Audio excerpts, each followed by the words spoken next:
Ashes of Eternity. Part 4. The Heart of the World.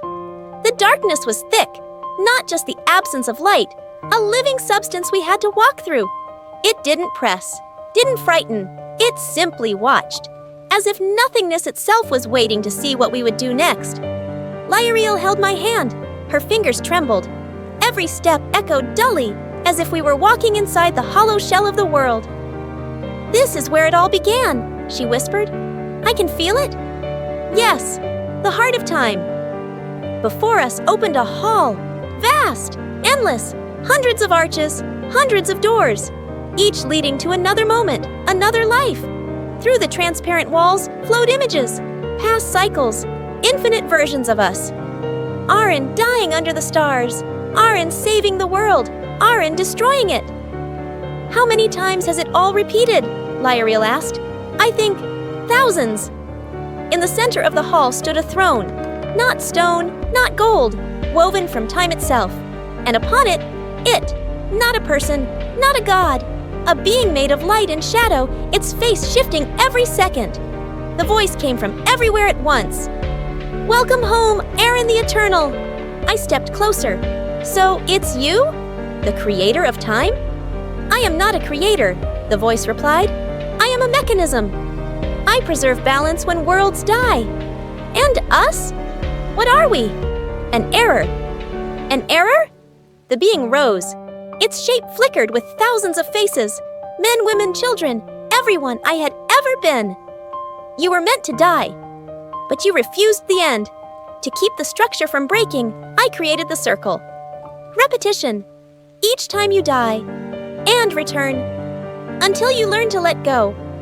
I felt cold. "So all of this, the academy, the battles, Lyriel, all of it existed so you'd understand. Immortality is not a gift, it's a cage." Lyriel stepped forward. "And me? Why am I here? You are his anchor, the memory that keeps him human. Without you, he would become a storm that erases everything." She lowered her gaze. "So, I'm not real. You are as real as his belief in you." I couldn't stand it. "You call yourself balance, but you're just a prison. You took meaning and left only infinity. Without infinity, meaning cannot exist," the being answered. "You crave freedom, but freedom is the end." It raised its hand, and I saw the pulsing heart, a sphere of pure light with stars and moments spinning within it. "Here is the source. Destroy it, and the circle ends. All memories, all worlds, even her. Everything." Lyriel looked at me. "If we do this, we'll disappear." "Yes, but if we don't, we'll repeat eternity." I approached the heart. It beat like something alive. Every pulse echoed inside me. In its rhythm, I heard thousands of voices. Every version of myself, every Arin that had ever been. "Don't destroy. Let it begin again. You promised." I closed my eyes. "I'm tired. Tired of being a shadow. Tired of remembering everything and changing nothing." Lyriel placed her hand on mine. "Then together, until the end." We touched the heart. Light flared, blinding, but I didn't look away. Everything around us collapsed. Doors, halls, images, fading like smoke. The being screamed, but its voice dissolved in the brilliance. "You cannot destroy what is within you," came its last echo. "Time is you." The light exploded. The world vanished. I opened my eyes. Silence, ash, and stars. Real stars, alive, shimmering. Lyriel sat beside me. She was pale, but alive. "Did we do it?" she asked. "I don't know." "Where are we?" I looked around. An endless field. The same world, but different. No cracks, no cycles. "Maybe it's the beginning," I said quietly. She smiled. "Or the end." I looked up at the sky. A star fell, leaving a trail of light. And in that moment, I understood. All that remained of eternity was a single heartbeat. And perhaps that had always been enough. At first, I thought I had died again. The world was quiet. Not the ringing silence of the void, but a living one. I could hear the breath of the wind, the whisper of grass, the murmur of a stream. Even the shadows moved, as if the world had taken its first breath in 1,000 years. I was lying in tall grass. The sun burned my face. Beside me sat Liarel. She was looking into the distance, where smoke rose above the mountains. "Looks like there's a city there," she said. "Or a memory of one." She smiled. "Shall we go anyway?" "Of course."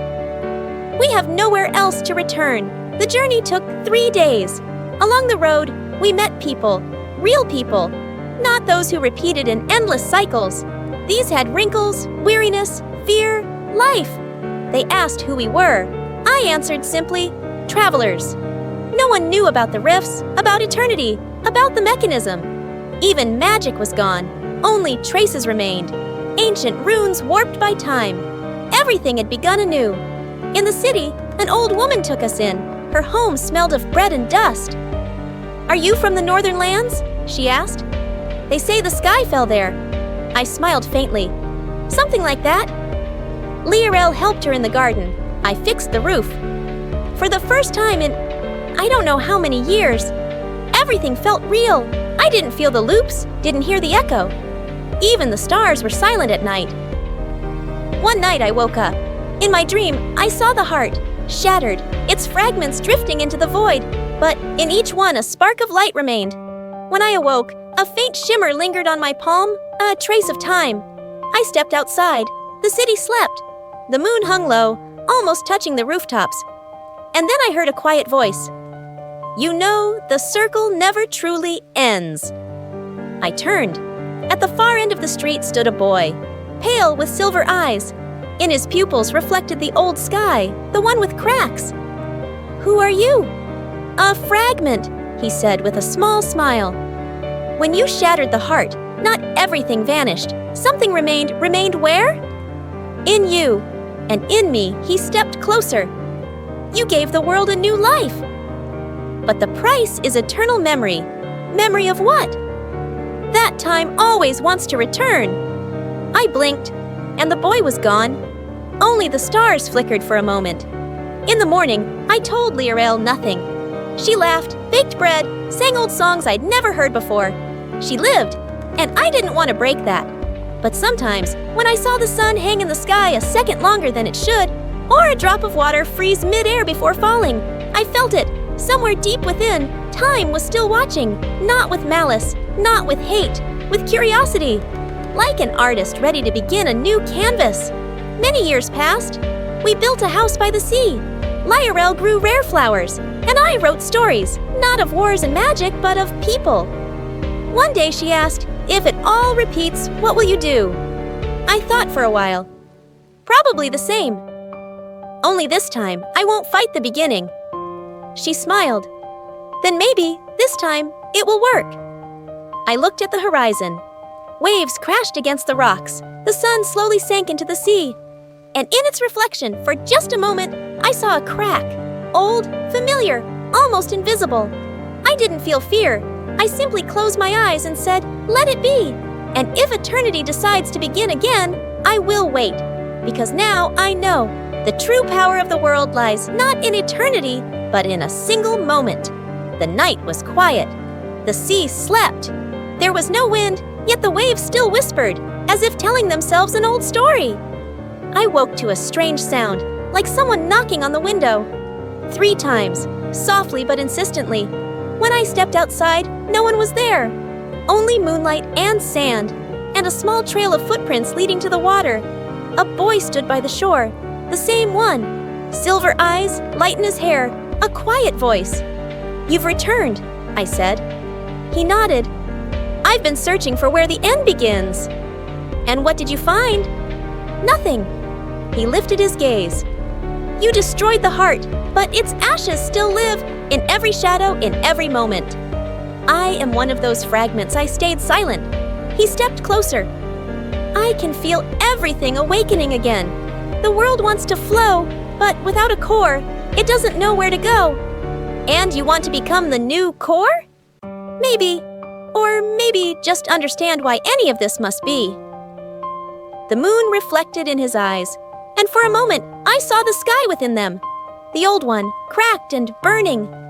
A chill passed through me. If you become time, I said, everything will repeat. And if I don't, everything will vanish. So once again, a choice. He smiled.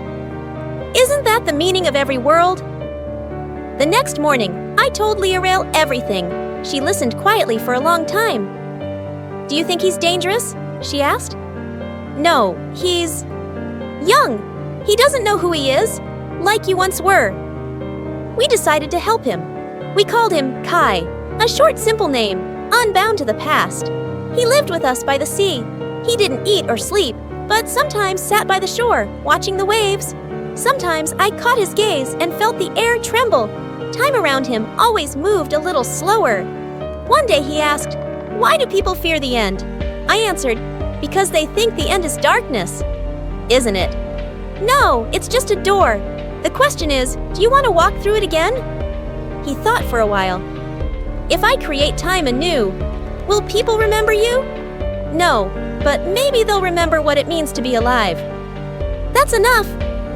He nodded, and I knew he had already made his choice. That night, the sea became a mirror. All the stars descended to the water, as if waiting. Kai stood at the edge of the shore, glowing from within, not with magic, but with something deeper. I can't just be human, he said, and I don't want to be a god. Then what will you be? He smiled. A path. With those words, he stepped into the water. The sea flared with silver light. The sky trembled. The waves froze, and for a moment, the whole world stopped. I felt the air grow lighter around me, as if an unseen weight that held all living things had finally lifted. Then everything began to move again, but differently. The flow was softer, the light warmer. In the morning, Kai was gone. Only his footprints on the sand remained, and a faint pearlescent shimmer in the air. Lyral came to me and said, "He didn't leave. He just became time." I nodded. And now it all begins again. No, she said, with a gentle smile. Now it moves forward. I looked toward the horizon. The sun was rising, and in its light, for a brief moment, I saw the reflection of a boy running across the water. And I understood. Time no longer belonged to the gods, but to the living. The first thing that changed was the light. It was no longer even and cold as before. Now it breathed. The sun seemed to listen to the world instead of merely illuminating it. I woke before dawn and went down to the sea. The waves shimmered softly. Where the horizon used to be straight, now a gentle glowing mist pulsed. It moved as if a heart were beating within it. Lyral came out after me. "He has returned," she said. I nodded. Yes, but not as power this time. As breath, the world was alive, not as it had been. Birds sang new melodies, unlike any old ones. Grass grew in a single night. Even shadows began to move slower, as if thinking. On the third day after dawn, strange things began to happen in the cities. People said time was pausing, not out of fear, but curiosity. Raindrops could hang in the air and then scatter into light. Flowers bloomed at midnight. The world no longer obeyed its old rhythms. It was learning its own. Lyral and I traveled to the capital. There the mages had reopened the academy. But now, not for control, for understanding. Instead of ancient runes, they studied phenomena they called the breaths of reality. I entered the main hall. Glowing symbols hung on the walls, alive, as if they were being written right before our eyes. "These are new laws," one of the scholars said. "They appear on their own. We only record them so they won't be forgotten." I looked at them and understood. This was not magic. The world was writing itself anew. That same evening, in the square, I saw a boy. He was about 10. In his hands, he held a shining sphere. Not stone, not light, but a piece of the sky itself. "Look," he said to his mother. "It came by itself." She pulled her hand away in fright. "Don't touch it. It's dangerous." But the sphere did no harm. It simply dissolved into the air, leaving behind the scent of rain. I realized time no longer watched. It played, like a child touching its world for the first time. Later, when we returned home, Leorel was silent for a long time before saying, "Do you feel it?" "What?" We're not aging anymore. I looked at my hands. No wrinkles, no weariness, but not eternity either. Just a feeling of lightness, as if my body had finally become part of everything instead of a prisoner of it. So Kai did leave us something after all, I said. Or maybe he just let us be ourselves. She looked out to the sea. But if the world is alive, it will make mistakes. Yes. And who will guide it? I said nothing. There was no answer. That night, I saw Kai again, in a dream, but too clearly to be just a dream. He stood among the stars. Are you satisfied? He asked. The world lives. That's enough. And you? Do you live? I thought for a moment. I don't know, he smiled. Then maybe it's time to be who you were again. Not eternal, not a savior. A teacher. He held out his hand. In it lay a small symbol, a spiral like the trace of a star. This world doesn't need gods. But it needs those who remember the dream dissolved. I woke with that mark on my palm. In the morning, I showed it to Lyral. She touched the symbol, and it shone with soft golden light. It's a call, she said. He wants us to return to where it all began. The academy? She nodded. The world is learning. But without memory, it might lose itself again. I looked toward the sunrise. The sun was rising slowly, as if for the first time. And in its light, through the mist, I could see the outlines of new cities, new mountains, new worlds. So, another journey, I said. Again, she answered. And as we walked down the road, the grass beneath our feet began to glow. Not with magic, but with life.